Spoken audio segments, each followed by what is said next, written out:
pendidikan yang diambil dari kelompok kami yakni minimnya sarana dan prasarana pendidikan.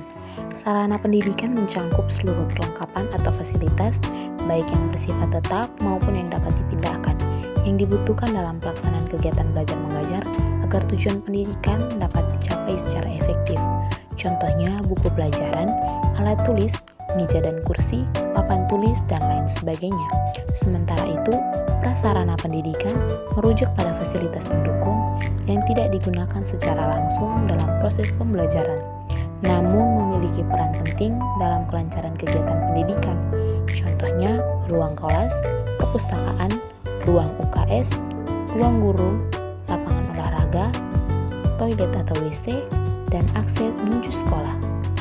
Kasus minimnya sarana dan prasarana pendidikan di Nusa Tenggara Timur merupakan masalah yang luas, bukan hanya terbatas pada satu sekolah, tetapi sekolah di berbagai wilayah di NTT, terutama di pedalaman, seringkali menghadapi keterbatasan fasilitas yang berdampak buruk pada kualitas pembelajaran. Salah satu contoh yang diseret di media adalah kondisi sekolah dasar negeri atau SDN Atakoa di pedalaman Kabupaten Lembata. Para siswa di SDN Atakoa harus belajar di ruangan kecil berukuran sekitaran 2x3 meter dengan dinding bambu yang dibangun seadanya oleh warga dan komite sekolah. Kondisi bangunan yang darurat membuat kegiatan belajar mengajar mereka terganggu. Pada saat musim hujan, KBM terpaksa dihentikan karena atap bocor dan air masuk ke dalam kelas. Sekolah ini juga kekurangan fasilitas dasar lainnya, seperti buku pelajaran, alat belajar, dan alat praktik, yang semakin menghambat proses pendidikan.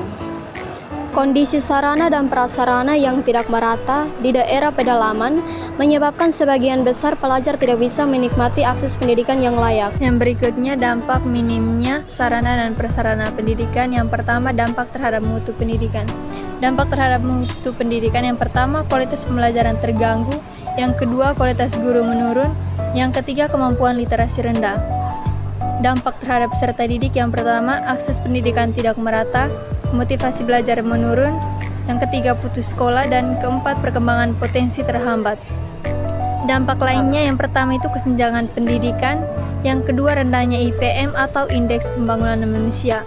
Upaya yang dilakukan yang pertama alokasi anggaran, yang kedua bantuan perbaikan dari berbagai pihak, yang tiga evaluasi layanan dan pendampingan, yang empat program esensi keuangan instruktur pendidikan PAVI, yang kelima perhatian terhadap daerah 3T.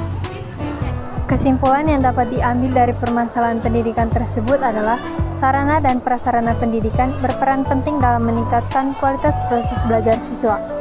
Dengan adanya fasilitas yang memadai, siswa dapat belajar dengan lebih baik dan meningkatkan kemampuan mereka dalam berbagai bidang.